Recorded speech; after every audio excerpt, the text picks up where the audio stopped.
Hello everyone, good afternoon. Good afternoon. Is everybody excited? Very good. Ms. Ron is going to do an awesome presentation. Are you guys ready to get started? Yes. Are you ready to get started? Yes! All right, I'm going to turn the show over to her. All right, let's listen. I'm glad to be here. This is Miss Joyce. She's one of our intrepid volunteers at the aquarium. Some of you may not know where we're from, though. You see North Carolina Aquarium. Do you know that there's 3 aquariums? North Carolina's kind of shaped like this. Up here's Asheville, Charlotte's here, Raleigh's right back here. You guys are down here kind of toward my waist. Hatteras Island, we're from the Roanoke Island Aquarium, up here near the shoulder, along the outer banks. There's another one called Pine Knoll Shores. There's one down here by my head called Fort Fisher. So there's 3 aquariums. Now there's Jeanette's Pier sticking out off them. So today's program, like I said, is called Up All Night. Scientists like to clump animals in piles, you know that. And sometimes they like to describe with that animal, which animals are up during what times of day. And so when we're talking about up all night, we're talking about animals that are up during the nighttime, right? And the word for that is nocturnal. Can y'all say that one more time? Nocturnal. We're talking about nocturnal animals today. Now, not all animals are nocturnal all the time. Sometimes it depends on the season. For me, though, I don't know about you people, but I am diurnal. I am a daytime kind of animal. I wake up when the sun comes up, and I get sleepy after dinner.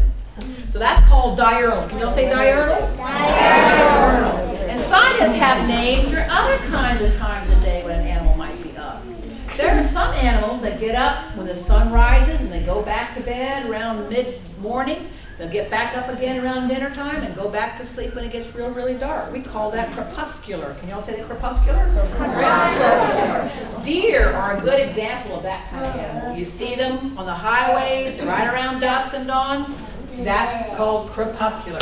And I learned a new word this summer when I was planning for this program, the word cathedral. Can you say cathedral? Cathedral. There are some animals that get up for an hour and go back to sleep for an hour. Get up for a couple hours, go to sleep for a couple hours. Get up again. Can you think of any animals that... Oh, you? Okay, there you go. Right there. Okay. I would like to be able to do that, but I can't. I'm also thinking about babies. Does anybody have a baby in the family? They get up and they go to sleep again. They get up in the middle of the night, they go to sleep again.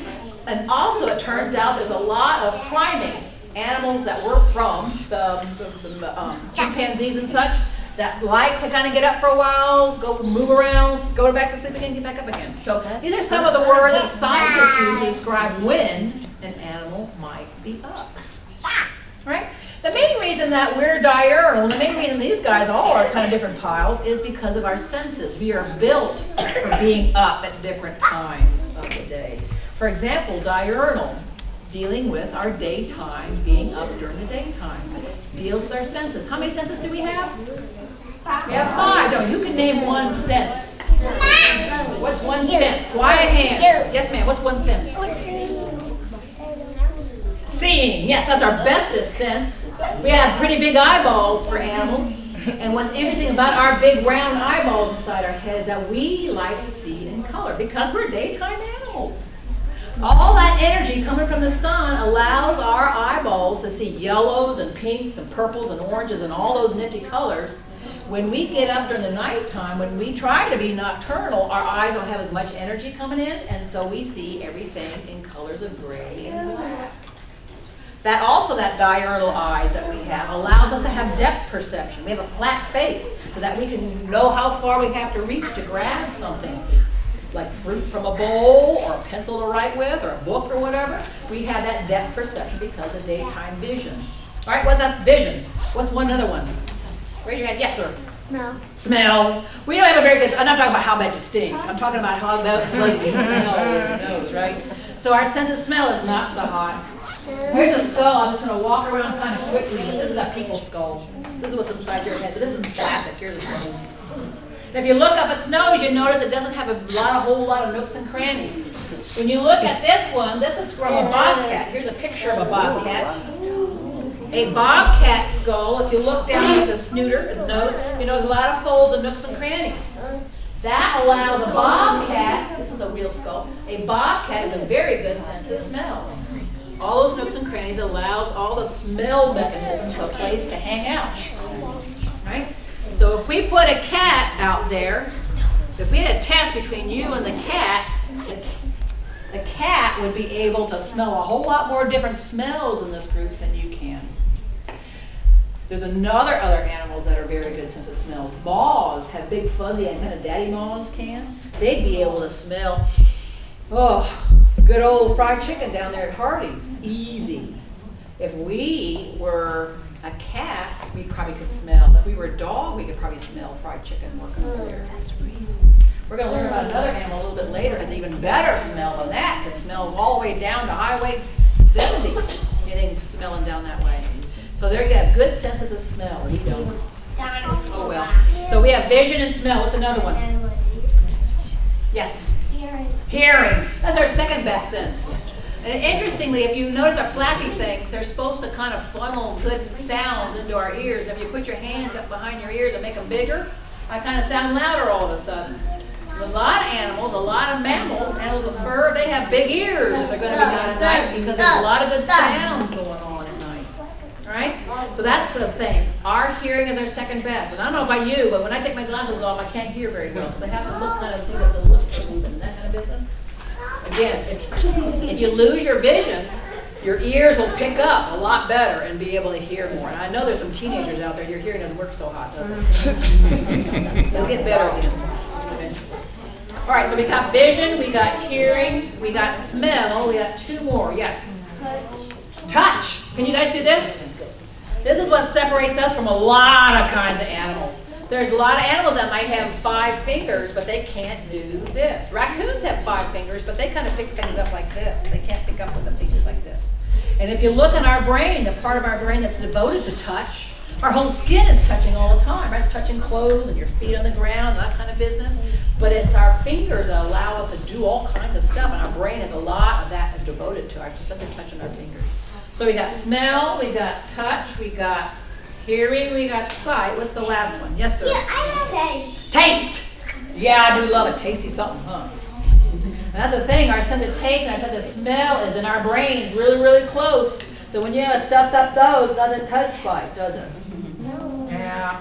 And I want to show you another skull from an animal that has a very good sense of smell.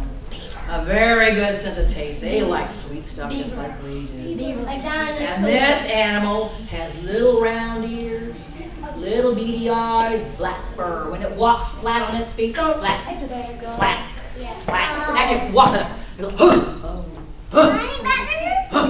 Who am I talking about? Bear. Bear, black bears. Black bears have a very good sense of smell because they have a very big sweet tooth. This is a bear, a black bear skull. And again, if you look up its nose, when you come back up here a little bit later, you'll notice a lot of nooks and crannies in there. Eyes in the front because it hunts, just like we do. We're hunters. Not real big ears, not real red brown ears, but boy, that sense of smell can pick up things, and that sense of taste gets it in trouble. I have a story to tell you. Some scientists down by where we're from needed to do some trapping of some black bears. We have some really big black bears in eastern North Carolina. And they needed to find something to put in the traps that would attract black bears. And so they asked the scientists up in the mountains, what do you put in your traps? Because there's black bears up in the mountains too. And the scientists in the mountains use cans of sardines. They open those up just a little bit, and the stinky old sardines brings in bears by the millions. Well, scientists back in where we're from, eastern North Carolina, put out sardine cans. Did the bears come? No. They tried all kinds of different kinds of stuff. What do you think they finally figured out was what the black bears love to eat? Taste his. Raise your hand if you have an idea so I can hear you. Yes, ma'am. No. But you're close. Sweet. No guesses? Yes, what guess? Honey. Not honey. Peanut butter? Not peanut butter. I think one more, yes? Donut. Krispy Kreme donuts. They love Krispy Kreme. That taste was num-num for them. The thing was is that the problem is that the word got out. They caught all kinds of bears and tagged them. And the word got out to the hunters. If you put out Krispy Kreme, they'll get you lots of bears. And sure enough, when the scientists came back a couple of years later and caught the same bears, What did you see a problem with their teeth? What did they have? Cavities. They had cavities. They get cavities just like we do. So their sense of taste gets them in trouble, something awful. But it's because their sense of smell is so good, they can smell those Krispy Kremes and tracks far away. All right? So we have this notion that all those bits and pieces, our senses, are what makes us daytime animals. I need to have me a volunteer come up and doesn't mind getting stuff put all over. Would you call him up? Can you take your hat off so we can dress you up? What's your name? Preston. Okay, Preston's going to stand right here. He's going to be our typical human, right? To describe, to kind of show you what it's like for us to be nighttime animals, to throw us in the nighttime. Is that handicaps we have? I'm going to dress up Preston. Which sense should I mess up first? Which sense should I mess up first? Is vision? Let's do vision.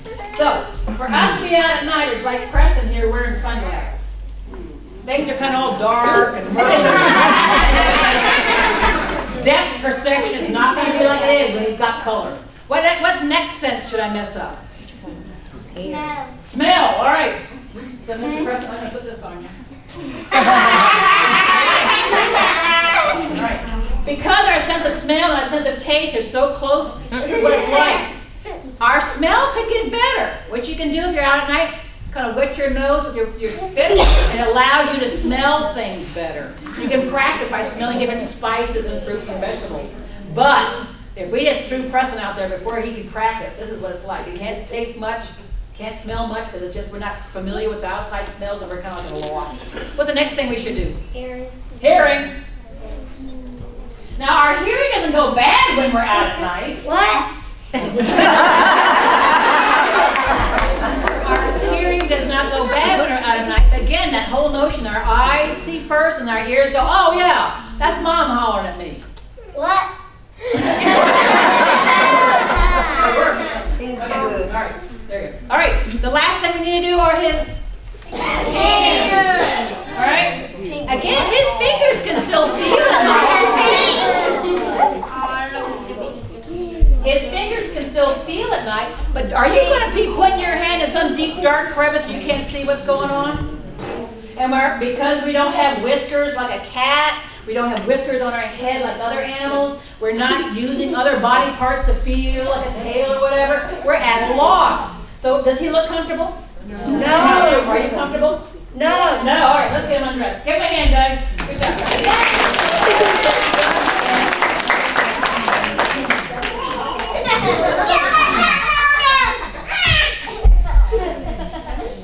Okay, so that notion of being built for nighttime, we are not nighttime animals. We're going to talk a little bit more about what it takes to be a nighttime animal. We talked about already what it takes to be us to be daytime, and we're going to talk about why you need darkness at night. That's going to be something else we'll cover. But this notion of nocturnal, why would you want to be out at night? Some animals like to be out during the nighttime because there's a couple of different things that it helps them with. I ask you, when is the temperature hotter, during the day or at night? Daytime, isn't it? So if you're an animal who likes to stay a little bit cooler, you might stay up at night because the temperature is dropped a little bit. Let's say you're an animal who likes to breathe through their skin or likes to have a little bit of moisture in the air. Is it moisture in the air during the daytime or at night? At night. So that the moisture goes up at night. That can help to a lot of different kind of animals. I don't know about you, but I'd rather not get eaten. So maybe you like to be out at night because there's fewer birds awake at night. And so you might avoid being eaten by a bird. We call that reduced predation. And last but not least, this notion of competition. We're going to talk a little bit later about this notion about there's day workers and there's night workers, night shift workers. Same thing applies. Maybe there's less competition. The first animal we're going to bring out, though, well, you tell me. This animal does not have fur, does not have feathers, does not have scales. It has a skin, just like the inside of your arm. You put the inside of your arm, that's what that animal feels like. They have slime on that arm, though. Those legs, those bodies. Raise your hand if you have an idea what you think it is. Yes? A frog. We have a frog.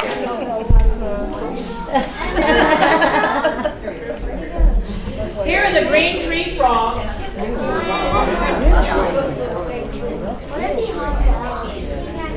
I don't know if I remember to tell you that we have 3 animals. This is the one you're not going to have a chance to touch because of that skin. they have a slime layer on their skin to allow them to breathe through their skin. So if they're stressed and for whatever they can't put enough air in, they can breathe through their skin and it helps them be more comfortable. So at night, that moisture is higher and it's easier to breathe. Now this notion of, okay, the temperature's lower, that helps. The predation is a little bit lower because the birds aren't awake, most birds. This notion of competition, there's flies during the day, there's flies at night. This is actually a rough time of night to be being a frog because there's a lot of other frogs out there singing their songs. They are singing songs of love. You might have heard this. That's a bullfrog. You might hear this. That's a gray tree frog. This green tree frog sounds like this. Have you heard that song lately?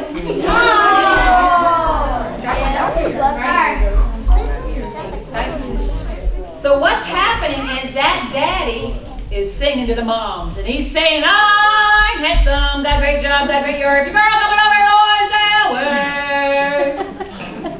They listen. So his best sense is his hearing. So when you come up here later, you might look for that little blank, kind of a blank spot behind his eyes. That's where his ears are. And so he'll listen. And if there's somebody really big over here going, I'm handsome, I got a great job, you might decide, I'm a little bit too big for me, I'm going to go over here. And then what are the girls going to do? What's mom's going to do? Are they going to sing anything back? Nope. They just listen too, and they say, I like what he sounds like, I'm not sure about him.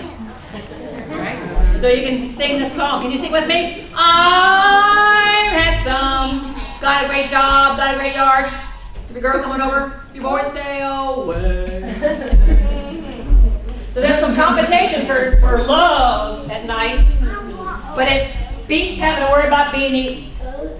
Okay? So you'll have a chance to see that green tree frog a little bit later when we finish up talking today. Any questions about the green tree frog while Joyce is walking around? Yes? Oh, I'm sorry.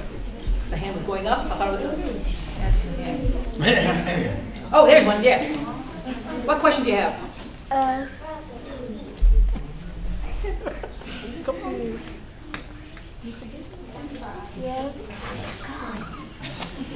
Did you forget? What color is a green tree frog? What color is a green tree frog? It's green. Good question. We have gray tree frogs too. Guess what color they are? All right. So that's the frog. Now there's some animals that are never going to come out at night.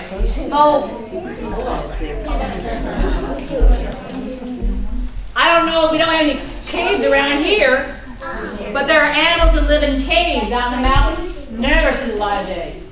And what you might notice, what do you notice about the characteristics of their coloring here? What do you notice? They're all kind of pale, aren't they? And white and pink and yellowy, kind of pale, pale, pale. This is a crayfish, crawdads, mud bugs.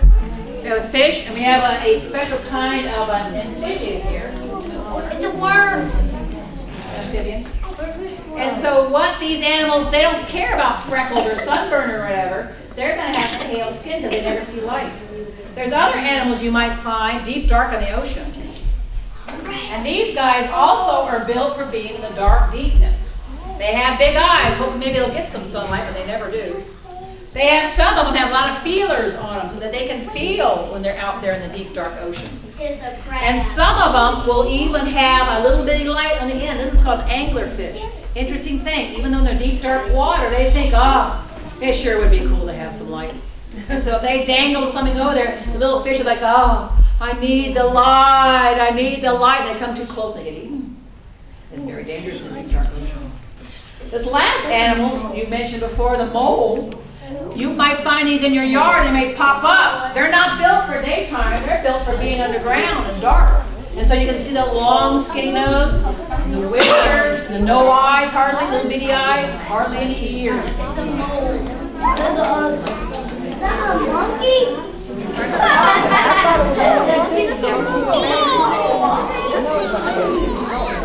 have a question? That's what I asked. animal I want to bring out is an animal that is that controversial animal. Again, if you all will stay on your seats, when we pull it out and you decide you don't want to see it, just cross your arm and we'll be able to bring it by but not have it go too close.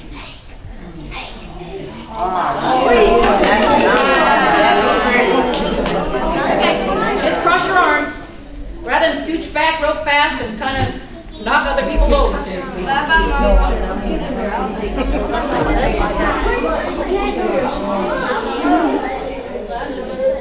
Gentlemen, I need you to just an intro. If you swing around too much, we're going to have to put the snake away. Okay? Sit down, crisscross applesauce, keep your hands in your lap. That's the easiest thing. All right? Good job. Right? So this is a corn snake. A lot of people ask me, well, is that one of those copperheads that'll eat you up alive and make you sick? Oh, no. I would not be bringing in a snake that could bite us and make us sick. This one is a good old garden variety corn snake. Anything with a mouth can bite. Okay. We want a picture of that. Okay, get a picture of that. With the snake, do you see little fingers and toes for feeling stuff? No. Do you see big ears? No. Do you see big eyes? No. What are they doing? They smell with their tongue. They smell with their tongue. Remember I said in your brain, your smeller and your taster are really close in your brain? That's what's happening with his tongue. He is smelling little flavor packets that fly by on the air. He sticks it into the roof of his mouth, and his brain tells him, oh my goodness, we're on carpeted floor. We've been on linoleum, we've been on wood, and now we're on carpet. You can tell that the roof is pretty high up. You can tell there's glass windows. You can tell you guys are pretty smelly because it's been hot outside. He can tell whether you have a dog or cat at home. He can tell if you've been eating peanut butter and jelly and wiped it on your clothes or something like that. All those things he can tell by sticking his tongue out. Now he feels a little bit chilly right now. He feels kind of chilly, and so he's kind of wrapped around my hand trying to get warm. So the question is he a daytime animal or a nighttime animal? Nighttime. This time of year, he is nighttime. Spring and fall, he'll be daytime. Wintertime, he is just going to be real quiet. Yes, you can take a picture. But this time of year, what of those four things is his biggest problem, do you think? Is it, not this year. Is predation a problem? Can be. But a bird will be asleep at night, so that's not really the issue. Competition? There's mice in daytime and nighttime, so that's not really the issue. He's not breathing through his skin, so it's not moisture. Temperature is the problem. If it's too hot, 100 degrees is too hot for a snake. And so he'll go underground during the hot part of the summer, come back up when it's cool at night, and it's a little bit easier. So I ask you, what is worse for a snake, to be really, really cold or be really, really hot? Really, really hot is the problem. Okay? Any questions about this corn snake? Now, why is he called a corn snake? Is he eating corn? Yes. No. He's eating mice who live in the cornfields and the fields. Okay, I'm just going to come back behind you. Again, we're not touching them just yet, but I know some of these adult, I'm sorry.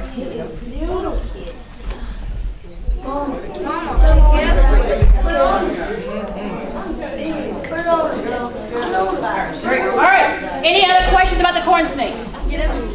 Yes, sir. How do they dig their holes? Well, you know, they rent. They don't make their own holes. They find somebody else's hole and go inside. There's some, like a hog-nosed snake, has a kind of turned up nose. They can kind of push some stuff out of the way, leaf litter and things. Do I need to remind you again? Thank you, sir.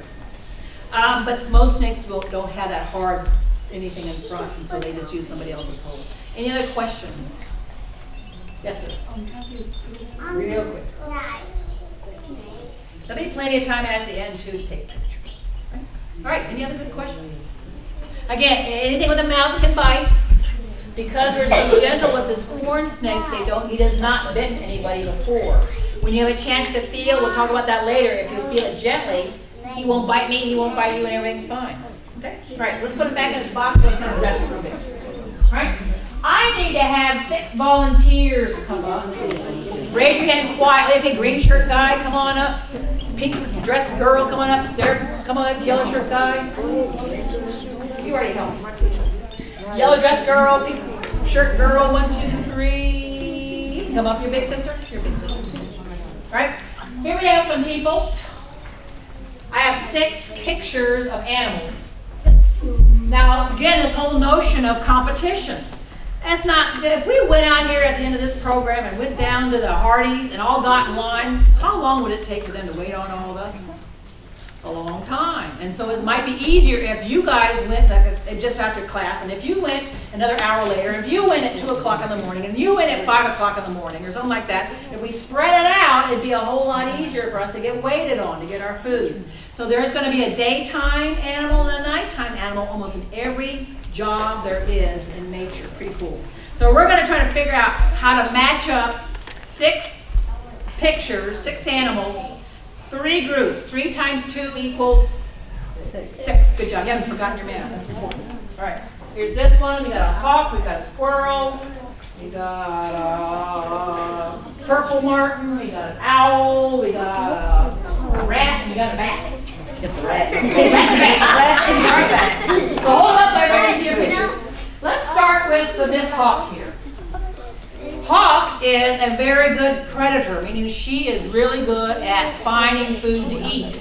She's got a curved bill for ripping up animals. She's got talons for hanging on animals that want to get away. She's a very good flyer. Look at those big eyes. She's got good eyes for very good vision. These kind of birds have excellent vision. If I was a hawk, I could read what's on the front of her camera. I can't tell. But if I was a hawk, I could. All right, so who would match up with the hawk? Who is similar in build and technique? Not the bat. Oh, here we go. The owl. The owl. Thank you, ma'am. Here we go. So make sure everybody can see your owl. Hold it up so people can see. Owl, owl. Mr. Owl here also has a curved bill for ripping up animals. Talons for hanging on to them. But look how big his eyeballs are. Bigger than this hawk. Scary. Scary. Well, not scary. But you know, his ears are almost equally as good. If Miss Nicole turned off the lights in here, there was pitch black darkness, and we heard a little scritching noise over here, he'd go over there and he'd fly over, and then his eyes would kick in once he got closer. I just almost gave it away, didn't I? Who is the daytime animal and who's the nighttime animal? Daytime's going to go over here. Nighttime's right over here. So who is the daytime between hawk and owl? The hawk is daytime. Can you stand over here? And who's nighttime? He's nighttime. Go over there by that sign there, bud. All right. Next one. Let's do Miss Squirrel. Miss Squirrel here. She's a rodent. She's got 2 top teeth and 2 bottom teeth for chewing up nuts and seeds and acorns and things like that. She's not real big ears, big eyeballs, long nose for smelling. She smells for those acorns, and whiskers for feeling things. Who would be matched up with her? Who else is a rodent in the last 3 we got here? Rat. Miss Rat. Sorry about that. Miss Rat. Notice her ears are even bigger. Her eyeballs are dinky. She's got a long nose and lots of whiskers.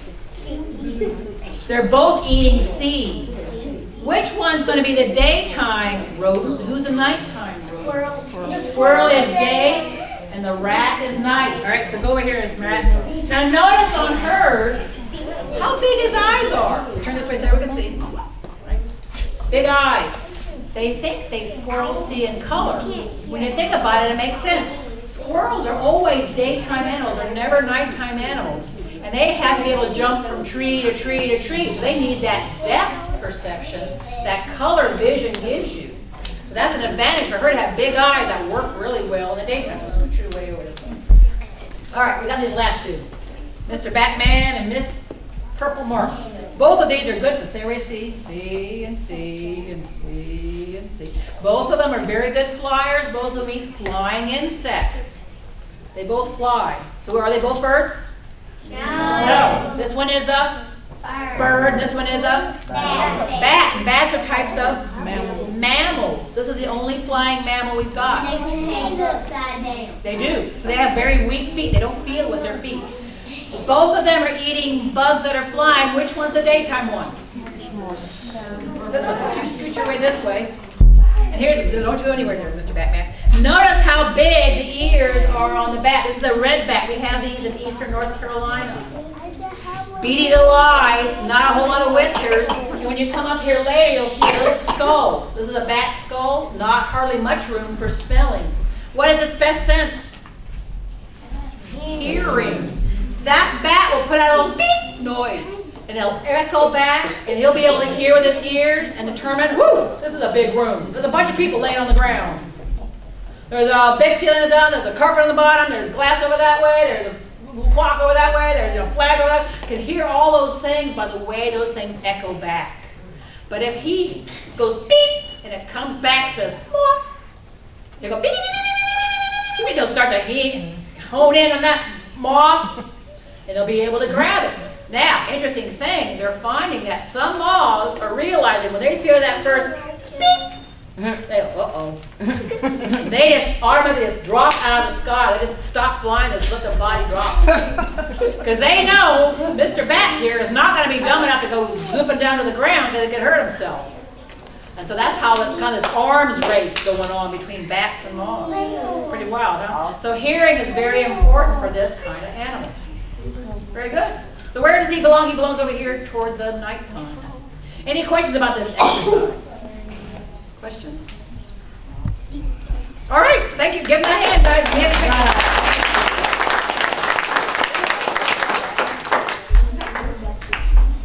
So when you come up here, you'll have a chance to look at some of this stuff. I forgot to show you. Here's a skeleton to a snake. You can look at that. All these little sticky things are the ribs. Your ribs are right here.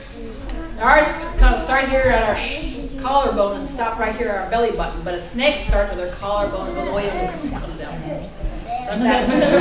Also, a frog skeleton, and another good reason why we can't pick up the frog, if you notice these little sticks here, those are the ribs of a frog. If we picked up that frog, we're liable to squeeze guts. If you feel your ribs kind of protect your guts, so when grandma squeezes you too hard and gives you a hug, your guts are okay. But a frog's guts are not, so that's why we can also, another reason why you can't pick up the frog. All right? I think it's time for the one that everybody's been waiting for. The animal we're going to bring out next. She has pretty good ears, really long nose for smelling, lots of whiskers. What do you think I have in here? Porcupine? No, this is not a rodent. Not a rat. Rats are rodents too.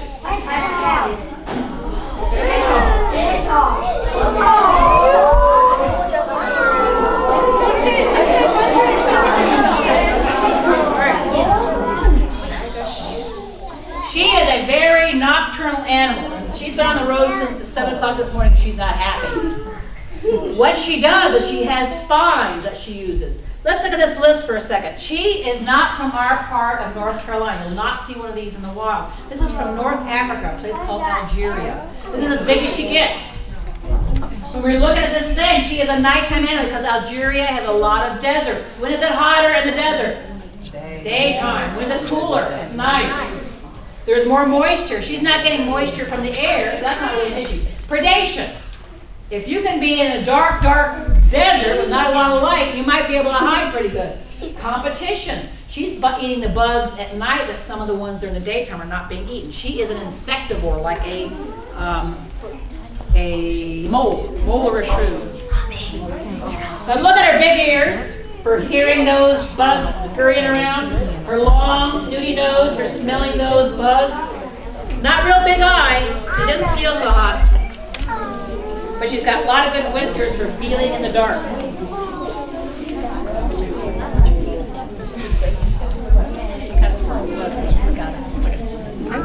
You'll have a chance to feel this hedgehog a little bit later. But you'll want to probably be careful because those spines hurt. Those spines are designed to keep her from getting eaten. She's tasty num-nums. I don't know what she tastes like. But she's eaten by other animals. She's eaten by people too. Why don't I call these things quills like a porcupine has, though? Porcupines are rodents, for one thing. Porcupine quills come out easily. So if somebody messes with them, those quills will come out and embed in the animal's skin, the predator's skin, and leaves a porcupine fine. She's got quills. because they're embedded in her hair, just like if somebody pulled your hair out, it wouldn't feel good. Same thing with hers. So if she's really upset, what she'll do, she goes in a ball like this. Does that remind you of any teenagers you know? If I try to wake her up in the morning to clean her cage or whatever, she is upset with me and she goes in a ball. She won't normally do it with me now because she's used to it, I guess. All right?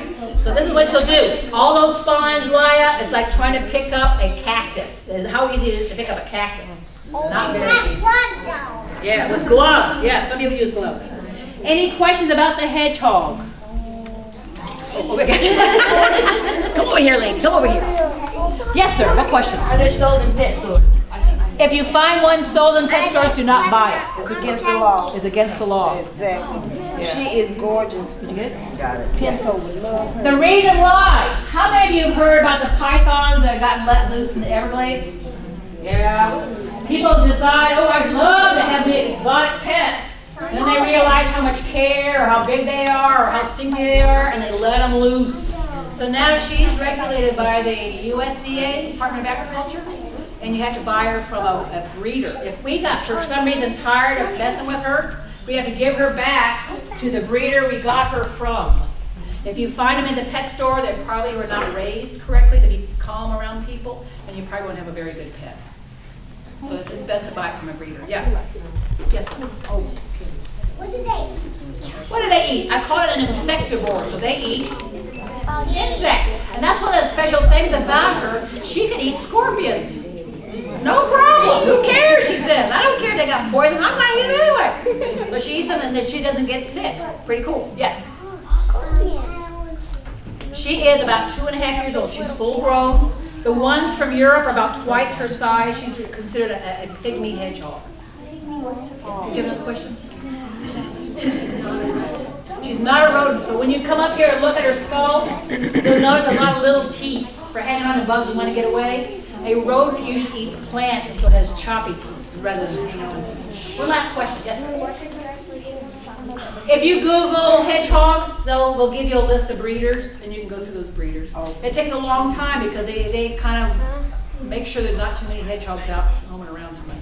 Okay? I'm going to let her back in because it's kind of getting warm in here, and she does not like to get too sweaty. All right? So we had a chance to talk about why we are built for being daytime, why some other animals are built for being nighttime. Now I'd like to talk about a minute or two about this whole notion about how much you need to have darkness. There's something called light pollution.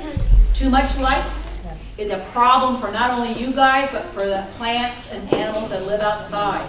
What do I mean by that? How many of you leave a night light or a computer on in your bedroom when you go to bed at night, or your phone or your computer or whatever? It's turning out that scientists are beginning to realize that that glow of that blue light keeps your brain awake. You might be exhausted. You want to go to sleep, but your brain's like, oh, I see blue light, it must be daytime. Get up, get up. And so you can't sleep very well.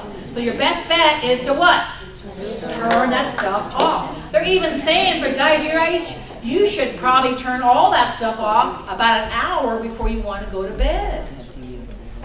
They're now trying to work with all the Kindles and things like that to make them not blue light, but a different light so that you could stay in bed and read. But that blue light right now keeps your brain awake. It's not good for you. All right, outside.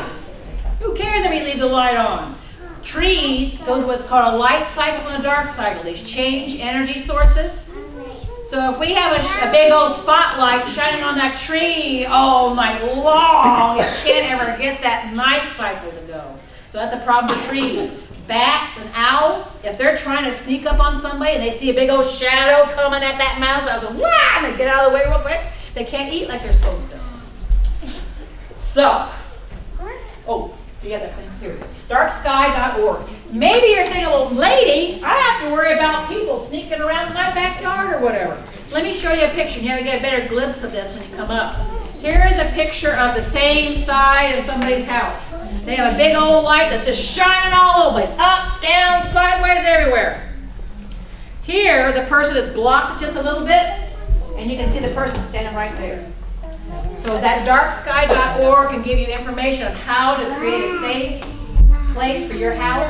The light is going going down where you need it, not out everywhere that hurts the animals and you. So, to see if you agree with I agree with what I'm saying, we have a pledge sheet. Let me unroll it. Oh. That's long. Oh. All right, raise your right hand and repeat after me. We pledge. We pledge. To do our part. Do our part. To keep. To keep our night skies dark. our night skies dark. And if you agree with that, and you'll turn off your lights and that kind of thing, you can sign it up here on the table. All right, any quick questions about that or anything else we talked about? You have a question? Let me tell you what we're going to do. We're going to set up sort of a conga line here. I and Joyce are going to be over here with the snake and the hedgehog, and you're welcome to touch them. But let's think about this. Should you grab it like this? Mom, let's get that snake. Should you like this with the hedgehog? No. If you gentlemen can't do that, I'll have to ask you to get out of line, okay? So agree with what I say. Touch it very gently with just 2 fingers. Don't try to grab at these animals. All right? Then you'll have a chance to come by here. You can look at the skulls. You can look at some more skulls and skeleton. You can play this and listen to different frogs. Look at the green tree frogs. You can come over here. If you touch the animals, please use some hand sanitizer because they do kind of hang out in their poo sometimes. You can sign the pledge sheet if you like. You can get a handout from the North Carolina Aquarium on Roanoke Island where you want to come sometime. And if you'd like to get a silly band, you may. 1 per customer, please. Any questions? I want to thank you for your time.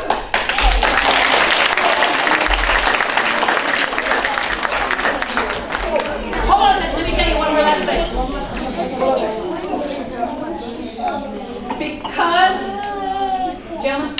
Because the hedgehog, Joyce may have her out for a little while, but if she gets real terribly squirmy, she gets too hot. So we'll put her back in her cage, and you're welcome to touch her in her cage. But just remember I showed you what she looks like when she's like this? Not only does she roll a bit of ball, she goes, she jumps up a little bit. So when you're touching her, she might kind of flirt a bit. It's not that she's trying to get you, it's just like this is my bed, and I'm really tired of this.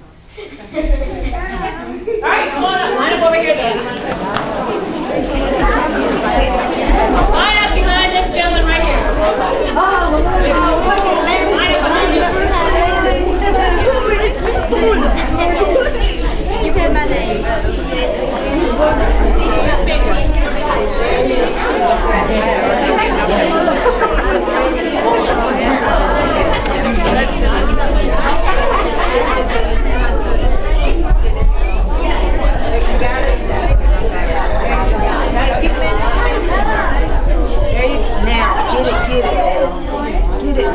Perfect.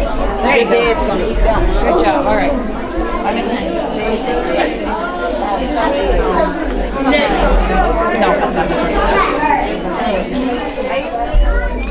Thanks for asking.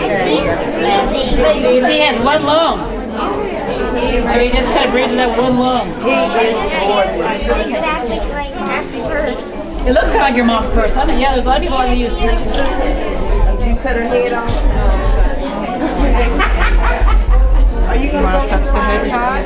I'll try to see my back is dead. Oh, look at her. I'll see what I can do. Hey, darling.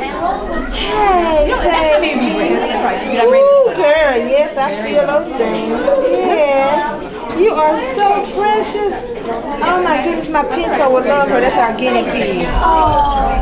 Oh my goodness, Lord have mercy, I'm no more good. She is beautiful. Get your head out again. Why is it moving? It does feel kind of rough, like our outdoor rug. The kind. How does it feel? How would you describe it? She's pretty. It's really small. Yeah, like he does have scales. It's just he's been sitting in his water dish. That's a weird feeling, huh? Good job.